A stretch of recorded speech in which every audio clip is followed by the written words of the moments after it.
Uşaqlar, bugün mən sizə maddə miqdarı Avogadro qanunu testlərindən ətraflı yazı tələb olunan tapşırıqların izahını verəcəm. Gəlin ilk öncə izahları keçməmişdən əvvəl sizinlə bir məlumat bölüşmək istəyirəm. Uşaqlar, artıq sentyabrın 1-dən həm əyani, həm də onlayn şəkildə hazırlıqlarımız başlayır. Belə ki, əyani Lökbatan qəsəbəsində, onlayn isə Zoom proqramında keçirəm və əlaqə nömrəsini burada qeyd eləmişəm. Kim ki, hazırlıqlarımıza qoşulmaq istəyir, 9-cu, 10-cu, 11-ci siniflərdə daxil olmaqla həm 1-ci qruplar, həm də 4-cü qruplar 051 595 69-64 nömrəsindən əlaqə saxlaya bilərlər. Gəlin uşaqlar, birinci sualın izahına baxaq. Birinci sualda bizə görülürsünüz ki, bir cədvəl verib. Bu cədvəldə qaz qarışığı var.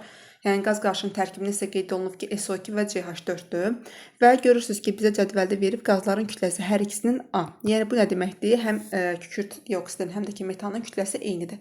Gəlin baxaq ilk öncə SO2-nin və CH4-ün özünün 1 molunun kütləsi nə qədərdir? Baxın, Emir CH4 üçün verib 16, SO2 üçün də verib 64. SO2 64-dür, CH4-dəki 16-dır. Amma bizə cədvəldə deyir ki, hər ikisinin kütləsi eynidir. Hər ikisinin kütləsi eyni, biz gətirə bilərik 64-ə hər ikisini. Deyirik ki, 1 mol SO2-nin kütləsi 64 olur. 4 moldakı CH4-ün kütləsi deyirik ki, 64 olur. Çünki bunu hardan tapırıq? Uşaqlar, nüyünün düsturu var idi, kütlə ilə bağlı düsturu. Nüyü bərabərdir, kiçik M bölünsün böyük M düsturundan SO2-nin 1 mol, CH4-ün isə 4 mol olduğunu tapırıq. Və bizə verir ki, qaz qarışığının orta molar kütləsini hesabla. M ortanın düsturu var, uşaqlar. Həm kütlə, həm də ki, molla bağlı olan düsturu bu cür idi ki, M1, nüyü 1 üzərinə gəlinsin M2, nüyü 2 bölünsün mollar cəmi, nüyü 1 üzərinə gəlinsin nüyü 2. Yazırsınız ki, M orta bərabərdir 1 vurulsun 64, üzərinə gəlinsin 4 vurulsun 16, bölünsün mollar cəmi 1 üstə gəlinsin 4. Və buradan da qiyməti hesablasanız alacaqsınız ki, 25,6-dır. Və ikinci sualda isə soruşur, bu bizdə birinci sualın cavabıdır. İkinci sualda isə soruşur ki, qaz qarışığında metanın mol payını faizli hesablayın. Uşaqlar, biz bildik ki, 1 mol SO2 və 4 molda CH4 var və bizdə metanın mol payını soruşur. Ona görə də metanın molu 4-ü böləcəyik ümumi qaz qarışığının moluna, yəni 1 moldan 4 molun cəmi 5-ə. Vururuq 100%-ə, bu da eləyir 80%. Deməli, birinci sualın cavabı 25,6, 2-də isə 80-dir. İndi isə gəlin uşaqlar, baxın ikinci suala. Deyir, 4 mol amonyakın qızdırılması zamanı onun 20%-i parçalanmışdır. İlk öncə amonyakın qızdırılması reaksiyasını yazırıq. Burada deməli N2 və hidrogen qazları alınır. Reaksiyanın tənini yazdıqdan sonra öyrətmişəm ki, əmsallaşdırmaq lazımdır. Hidrogenin əvvəlini 3 yazırıq. Amonyakın da əvvəlində 2 qeyd olunur. Deyir, 4 mol amonyakın 20% parçalanmışdır. Görək nə qədər reaksiya daxil olub. Deməli, 4 molun 20%-ni hesablayırsınız. 4 vurulsun 20 bölünsün 100 eləyir 0,8 mol. Deməli, 0,8 mol amonyak reaksiya daxil olub. Bəs ümumidə mənim 4 mol amonyakım var idi. Bəs nə qədər amonyak artıq qalıb? Deyirik ki, 4 moldan çıxırıq 0,8. Deməli, 3,2 mol amonyak qalıb. Amonyak qalıb. İndi uşaqlar, daxil 20% parçalanıb, yəni 0,8 mol parçalanıb. Deyir ki, alınan qaz qarışığı. İndi uşaqlar, alınan qaz qarışığı nəyə nəzərdə tutur? Amonyak parçalandıqda N2 və hidrogen qazlar alındı. Görürsünüz ki, tənlikdə fikir versəz, 2 mol amonyak parçalandıqda 1 mol azot və 3 moldakı hidrogen alınır. Bəs yaxşı, 0,8 mol reaksiya daxil olduqda nə qədər azot və nə qədər hidrogen reaksiya daxil olur. Gəlin, burada tənasübün x-i və y-i həll edək. X-i tənasübünü həll eləsəz, 0,8-i 2-yə böldüyünüzdə alırsınız 0,4 mol azot. Y-i də tənasüb yolunu həll elədikdə alınır 1,2 mol hidrogen. Alındı.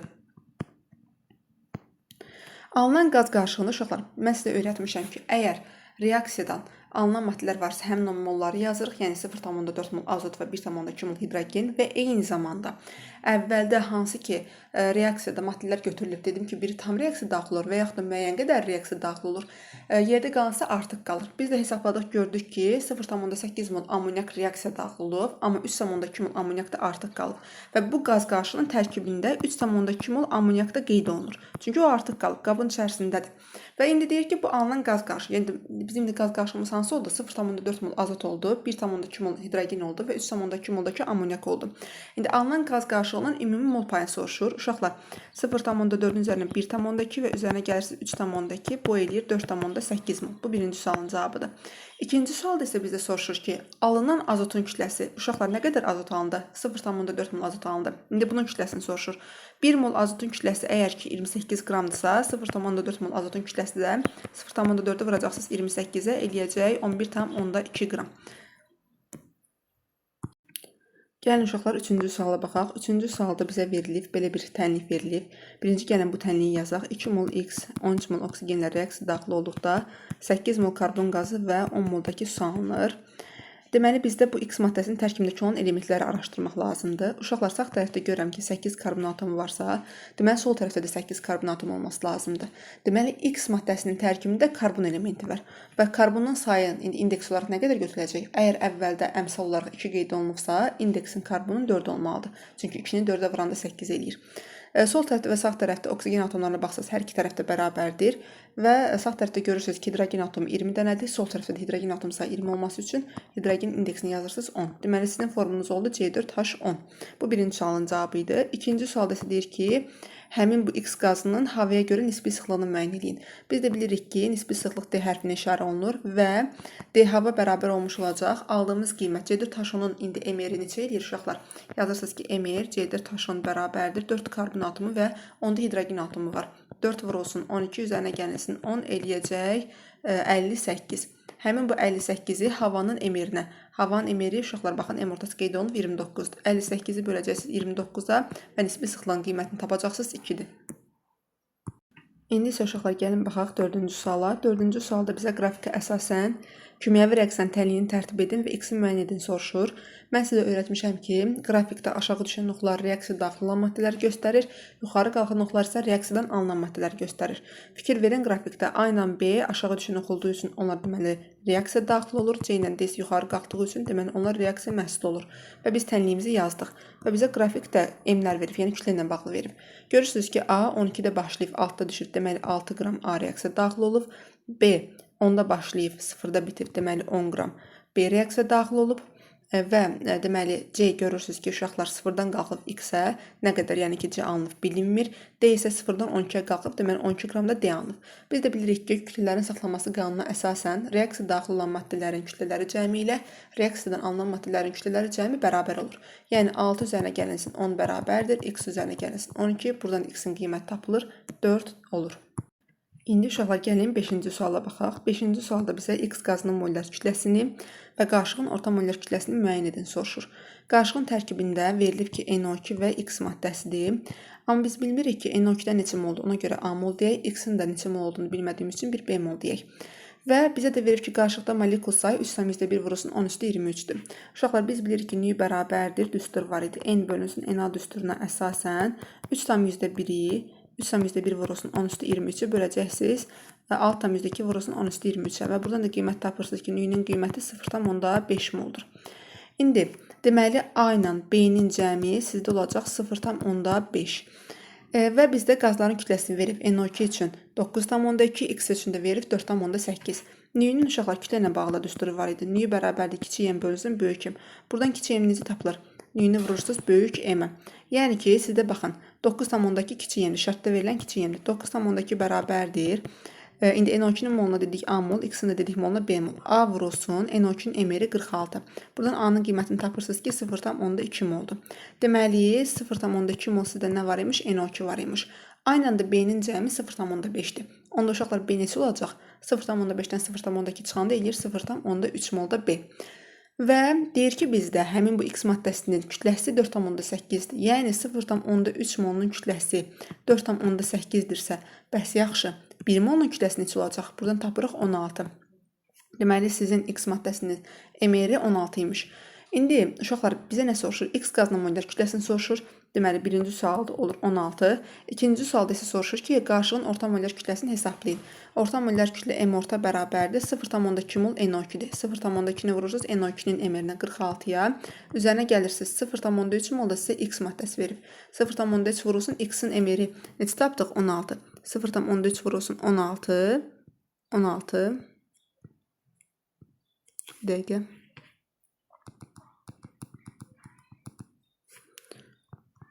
0,3 vurulsun 16. Bölünsün mollar cəmi. 0,2 ilə 0,3-ün cəmi. Və buradan da M ortanın qiymətini tapırsınız ki, 14 bölünsün 0,5, 28. Deməli, birinci sualın cavabı 16, ikinci sualın cavabı isə 28-dir. Gəlin uşaqlar, baxın 6-cı suala. 6-cı sualda bizə qaz qarışığı verilib, hidrogen və oksigen. Hidrogenin molunu verib 2 mol, oksigində də 3 mol verib və deyir ki, orta mollar kütləsi A-dır. M orta bərabərdir 2 vurulsun hidrogen emiri 2 üzərinə gəlinsin 3 vurulsun oksigen emiri 32 bölünsün mollar cəmi 2 ilə 3-ün cəmi 4 üzərinə gəlinsin 96 100 %5-ə böldükdə eləyir 20. Deməli A oldu 20 və deyir ki bu qarşının hidrogenə görə nisbi sıxlığını tapın. Deməli, bu qarşının hidrogenə görə sıxlığını soruşur. Deməli, deyirsiniz ki, həmin bu qarşınızın M ortasını tapdınız ki, 20-dir. D hidrogenə görə də bərabər olmuş olacaq. M ortadan aldığınız qiyməti 20-ni bölürsünüz hidrogen emirini, yəni 2-yə. O da eləyir 10. Deməli, birinci sualda 20, ikinci sualın cavabı isə 10-dur. İndi isə gəlin 7-ci suala baxaq. 7-ci sualda bizə maddə verib. X2O5 maddəsidir. 1 molekulunun kütləsi 142 bölünsün NA-dır. Mən sizə öyrətmişəm ki, 1 molekulun kütləsi necə hesablanırdı? Həmin o maddənin molar kütləsi və yaxud emerini bölürük biz NA-ya. Yəni, deməli, sizdə onda X2O5-in emeri neçə olur? 142 olur. Yazırsınız ki, emer X2O5 bərabərdir 142-yə. Deməli, A nisbi molekul kütləsi oldu 142. Yəni, gəlin X elementin nisbi atom kütləsini hesablayaq. 2 vurulsun X üzərinə gəlinsin 16 vurulsun 5 bərabərdir 142-yə. Buradan 2X bərabərdir 62-yə və X-in də qiymətini buradan tapırsınız ki, 31. İndi gəlin 8-ci suala baxaq. 8-ci sualda bizə yenə qaz qarışığı verilib. Hidrogen və T2 qaz qarışığıdır. Həcmlərin isə eynidir. Həcmləri eyni olmaq mən sizə öyrətmişəm ki, molların da eyni olması deməkdir. Gəlin hər ikisinin mol 1 mol götürək. Həm deməli H2 üçün, həm də T2 üçün 1 mol. 1 mol H2 və 1 moldakı T2. Və bizə deyir ki, hidrogenə görə qazın nisbi sıxlığı A-dır, heliumə görə də nisbi sıxlıq B-dir. Gəlin birinci M ortanın qiymətini hesablayaq. M orta bərabərdir 1 molu vurursunuz hidrogenin kütləsinə. Görürsünüz hidrogenin yuxarı hissəsində 1-dir, sizdə də 2 hidrogen var. 2 vurulsun 1 eləyir 2, üzərinə gəlirsiniz. 1 T üçün kütlə nə qədərdir? Yuxarı hissəyə baxın 3-dür. Onda sizdə T-dən 2 dənədir. 2 T-nin kütləsi olacaq 6, düzdürmü? 2 T-nin kütləsi oldu 6. Yazırsınız ki, 1 vurulsun 6, bölünsün mollar cəmi, yəni 2-yə. Bu da oldu, 8-i 2-yə böldü, elədi 4. Deməli, M orta oldu 4. İndi deyir ki, hidrogenə görə nisbi sıxlıq, bir də heliumə görə nisbi sıxlıq. D hidrogen bərabər olmuş olacaq. M ortanın qiyməti 4-ü bölürsünüz hidrogen emirinə 2-yə. Yəni, oldu 2. Heliumə görə də nisbi sıxlıq bərabərdir. 4-ü bölürsünüz 4-ə, o da eləyir 1. Deməli, A və B-ni soruşurdu. A oldu 2, B də oldu 1. İndi gəlin 9-cu suala baxaq. 9-cu sualda bizə qaz qarışığı verilib və bu qaz qarışığında hidrogen və amonyakdır. Amma qaz qarışığında hidrogenin molu nə qədərdir bilmirəm deyə X qeyd edirəm. Amonyakın da molu bilmədiyim üçün Y qeyd edirəm. Və bizə proton sayı 26 NA verib, neutron sayında 14 NA verib. Uşaqlar, nü bərabərdir N bölünsün NA düsturuna əsasən mən protonun 26 mol və neutronun da ki 14 mol olduğunu tapa bilərəm. Yəni 26 NA-ya böldükdə NA-lar ixtisar gedir. Protonun mol sayı olur 26, neutronun mol sayı olur 14. İndi mən X mol H2 və Y mol NH3-də gəlin protonu hesablayayım. Deməli, proton deyirik ki, X mol H2-də, X mol H2 və Y molda NH3-də nə qədər proton var desə, uşaqlar, proton, baxın, bu hidrogen aşağısında yazılan 1, azotun aşağısında yazılan 7 rəqəmdir. 1-ə vurursunuz hidrogenin indeksini 2-yə, oldu 2, 2-ni də vurursunuz əvvəldəki əmsala, olur 2x. İndi amonyakda. Amonyakda uşaqlar, baxın, NH3. Azotun deyirik ki, protonu 7-dir və bir azot var. 1 vurulsun 7 elədi elə 7. Və bir dənə hidrogenin protonu 1-dir. Sizdə 3 dənə hidrogen var. 3-ü vurdunuz 1 oldu 3. 7 ilə 3-ün cəmi oldu 10. Onu da vurdunuz əvvəldəki əmsala molu oldu 10y. Deməli, sizdə proton 2x üzərinə gəlinsin 10y-dir. İndi gəlin uşaqlar baxaq neytrona. Neytron da ki, biz bilirik ki, necə hesablanır. Məsələn, hidrogenin neytronunu hesablayarkən buradan n bərabərdir. A-yerdən çıxırsınız protona. A-yer yuxarıda veriləndə, indi hələ ki dövri qanunun dərsi keçmədiyiniz üçün, atom elektron formunu keçmədiyiniz üçün bu haqda məlumatlarınızın olmaması normaldır. Deməli, neytronu hesablarkən A-yerin qiymətindən protonu çıxırıq. Yəni, birdən bir çıxırıq olur 0. Azot üçün də hesablayarkən 14-dən 7 çıxırsınız, eləyəcək 7. İndi bizə deyir ki, həmin bu X mol H2 və Y molda amonyakda neytron sayını hesablayın. Uşaqlar, hidrogen deməli neytronu yoxdur, 0 olacaq. Amonyakda isə deməli azot 14-dən 7 çıxdıq oldu 7 və bir dənə azot var deyə olur 7. Hidrogen bizdə yenə deyirəm, yəni ki 0 olduğu üçün 0 nəyə vursa 0 olur. Əvvəlindəki əmsalda qeyd edirəm, olur 7y. Və bizə deyir ki, protonun mol sayı 26-dır. Deməli, protonu biz tapdıq ki, 2x üzərinə gəlinsin 10y-dir. Yazırsınız ki, 2x üzərinə gəlinsin 10y bərabərdir 26. Və neutron sayı deyir ki 14-dür. Yəni 7y bu neutronda 0-dan 7y cəmi 7y-dir. 7y bərabərdir 14. Buradan y-in qiymətini tapdım ki 2-dir. Y-i bildik 2-dir. İndi gəlin x hesablayaq. X-də ki gəlib burada tənlikdə əvəz eləsəm, 2 vurulsun x üzərinə gəlsin 20 bərabər 26. Buradan x-in qiymətini tapacağam 3. X 3, y-dəki 2. X 3 deməli y-də 2. İndi bizdən nə soruşur? Bizdən soruşur ki bu qarışığın orta molyar kütləsini hesablayaq. Deməli uşaqlar dedik ki 3 mol H2 oldu, tapdıq. 2 moldakı amonyak. İndi bizdən deyir ki bunun M ortası. M orta bərabər olacaq 3 vurulsun 2 bölünsün, üzərinə gəlsin 2 vurulsun 17 bölünsün mollar cəmi, yəni 5-ə. O deyilir 8. Deməli birinci sualın cavabı oldu 8. İkinci sualda bizə nə soruşur? Deyir ki bu qarışığın 1 moluna. Zaten tapdığınız bu M orta 1 moluna 8-dir. Yəni bu qarışığın 1 moluna neçə mol?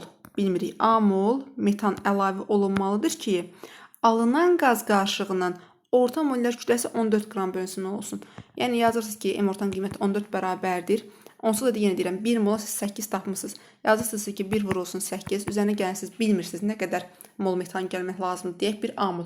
A vurulsun metan emeri 16 bölünsün mollar cəmi. Bir üzərinə gəlsin A. Və buradan da A-nın qiymətini hesablayırsınız, tapırsınız 3. İndi alınan qaz qarışığının orta molyar kütləsinin 14 olsun. Neçə mol? A da oldu 3. Deməli birinci sualın cavabı oldu 8, ikinci sualda da olur 3. Gəlin uşaqlar baxın 10-cu suala. 10-cu sualda bizə görürsünüz ki, belə bir şəkil verilib. Deyir X maddəsi kuprum ilə reaksiya tənliyini yazın. Biz birinci X turşu verib bu X turşunu tapmaq lazımdır.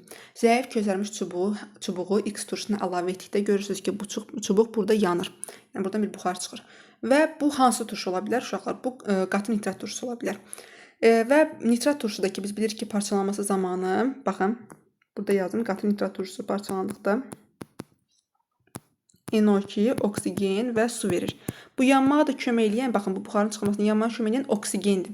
Yəni siz bildiniz ki, nitrat turşunuz, deməli, həmin bu turşunuz X turşusu nitrat turşusudur.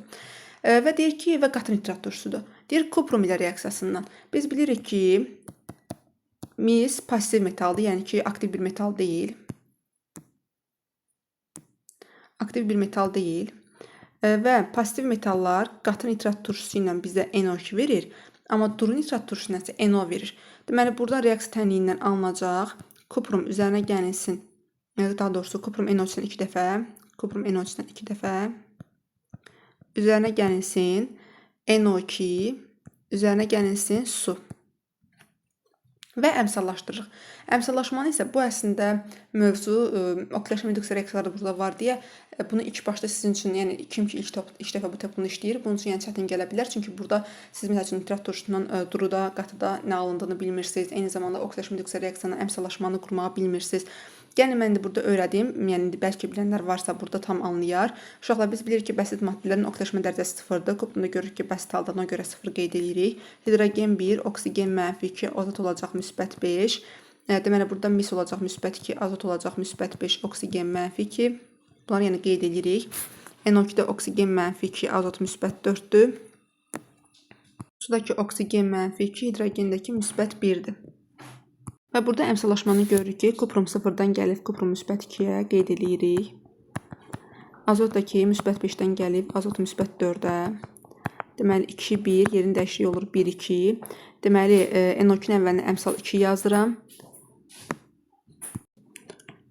Deməli 2-ni NO2-nin əvvəlinə yazırıq. Sonra bura 1, sonra burada 2, burada 4. Aha, əmsallaş burada 1. Deməli, əmsallaşmanı qeyd elədik, uşaqlar. Deməli, görürüz, indi bizə nə deyir? Deyir ki, X maddəsi bildik ki, qatı nitrat turşusudur. Kuprum ilə reaksiya tənliyini yazdıq və əmsallaşdırdıq. Bu birinci sualın cavabı. İndi ikincisi nə deyir? Deyir, N mol misin X turşusu ilə reaksiyasından ayrılan qaz. Uşaqlar, 1 mol mis. Baxın, qaz burada NO2-dir. 1 mol mis reaksiya daxil olduqda nə qədər NO2 əmələ gətirir? 2 mol. Baxın, 1 mol mis. 2 mol əgər ki, NO2 ilə reaksiya daxil olursa, bəs N mol misdən nə qədər NO2 alınacaq? Deyirsiniz 2N. Deməli, indi deyir ki, bu ayrılan qaz 2 mol hidrogen sulfiddən ibarət qaz qarışığı. Deməli, sizdə qaz qarışığınız bir oldu 2N mol NO2. Bir də qaz qarışığınız oldu sizdə 2 moldakı H2S. İndi sizdən soruşur ki, bu qaz qarışının orta molyar kütləsini hesabla. Yazırsınız ki, M orta bərabərdir. 2N vurulsun NO2-nin emeri 46 üzərinə gəlinsin. 2 vurulsun HGS-in qiyməti 34 bölünsün mollar cəmi 2N üzərinə gəlinsin 2. İndi M ortanın qiyməti bizə neçə verir? 38. Elə buradan M ortanın gələn qiymətini sileyim. Birbaşa yazım 38. Bərabər edirsiniz 38-ə. Və burada tənasüb yolundan həll edirsiniz. N-in qiymətini tapacaqsınız 0,5. Deməli, birinci sualda tənlik yazdıq, əmsallaşdırdıq. İkinci sualda da N-i soruşurdu. O da oldu 0,5. İndi gəlin uşaqlar baxaq 11-ci suala. 11-ci sualda bizə üzvü maddə verib, X üzvü maddəsidir. Deyir, maddə miqdarı mol 0,2 oldu da. Deyir ki, karbonun kütləsi olur. Belə yazaq da, karbon, hidrogen və oksigen. Karbonun kütləsini verib 4,8 qram, hidrogenin kütləsi 0,4 qram, oksigen də kütləsini verib M. Gəlin onda deyək, 0,2 mol əgər belədirsə, 1 molda olacaq 24 qram, 2 qram. İndi 0,2-nin 5 dəfə çoxdur. Əgər 0,2 mol M-dirsə, oksigenin kütləsi, onda 1 molda da onun kütləsi olacaq 5M. İndi bizə də verib ki, karbon ayırı 12, hidrogen də ayırı 1. Biz bilirik ki, bu 1 moldadır. Yəni, istənilən maddənin emerinin 1 molun qiyməti onun qiymətinə uyğundur və yaxud da istənilən maddənin ayırını onun 1 moluna uyğundur. Yəni, 1 mol karbonun kütləsi 12-dir. Bəs məndə 24 qram karbon var. Onda neçə karbon atom olması lazımdır? 2. 1 mol hidrogen atomunun kütləsi 1-dir. Onda 2 qram hidrogen atomunun olması üçün indeks neçə olmalıdır? H2. Və oksigendəki 5M-dir. Yəni, belə yazaq da, oksigenə bir X qiymət verək. Bilmirik, indi hesablayacağıq. Bizə deyir ki, X maddəsinin nisbi molekul kütləsi 90 olarsa, yazırsınız ki, bunun emeri 90. Karbon ayrı 12-dir. 12 vurulsun indeks 2, üzərinə gəlsin 1 vurulsun 2, oksigen də ayrı 16-dır. 16 vurulsun X bərabərdir 90. Və buradan da X-in qiymətini tapırsınız ki, 4-dür. Deməli, sizin maddənin formulu, birinci maddənin formulunu soruşur. C2H2O4-dür. İkincidə də sizə deyir ki, bu ikinci daha doğrusu maddənin formulu ikincidir. Birincidə sizə nəyi soruşur? M hesablamağı. İndi M nədir? M də ki, bizdə oksigenin 0,2 molun kütləsidir. Deməli, uşaqlar, baxın, 1 mol C2H2O4-də nə qədər oksigendir? Kütlə nə qədərdir? 1 molda oksigenin kütləsi 4 vurulsun 16, 64 qramdırsa əgər. İndi M 0,2 moldadır. 0,2 molda kütləsi deyirik ki, M-dir. Və buradan da M-i tapıram ki, 12,8. Deməli, birinci oldu 12,8, ikidə də oldu C2H2O4 şəklində. Gəlin, baxaq 12-ci suala. 12-ci sualda bizə deyir ki, XSO4 vurulsun M mol su kristal hidratında deyir 12,8% kükürtdür, 36% sudur. 36% sudursa, ümumi olan bir şey 100%. Deməli, XSO4 olacaq 64%. Deməli, və deyir ki, kükürtdə 12,8%. Baxın, XSO4, yəni X üzərinə gəlinsin, SO4 96, 64%dirsə, baxın, burada kükürt bir dənədir də, yəni ki, 1 vurulsun 32, 32. 32 də 12,8%-də buradan X hesablayırıq. Neçə eləyir? X olur 64. Və bizdən bir X-in nisbi atom kütləsini soruşur, bir də N-i soruşur. İndi N-i necə tapacaq? Su. Baxın, N suya aiddir. 18 N-in kütləsi 36%dirsə, 64%də ki, tapdıq ki, X üstə gəlsin SO4-də, yəni X üstə gəlsin 96-dır. X-i tapdınız ki, 64-dür. 64-ün 96 deyir 160. Və buradan da qiymətləri hesablayırsınız ki, 18 N vurulsun 64 bərabərdir, 36 vurulsun 160 şəklində. Buradan da N-in qiymət tapırsınız ki, 5. Deməli, birinci sualda N-in nisbi atom kütləsini soruşurdu, ikincisində isə X-in nisbi atom kütləsini soruşurdu, o da yer 64. Hələlik uşaqlar bu qədər, sağ olun. İnşallah gələn videoların davamını yenidən izləyirsiniz və kanala abunə olmağı və like atmağı da unutmayın.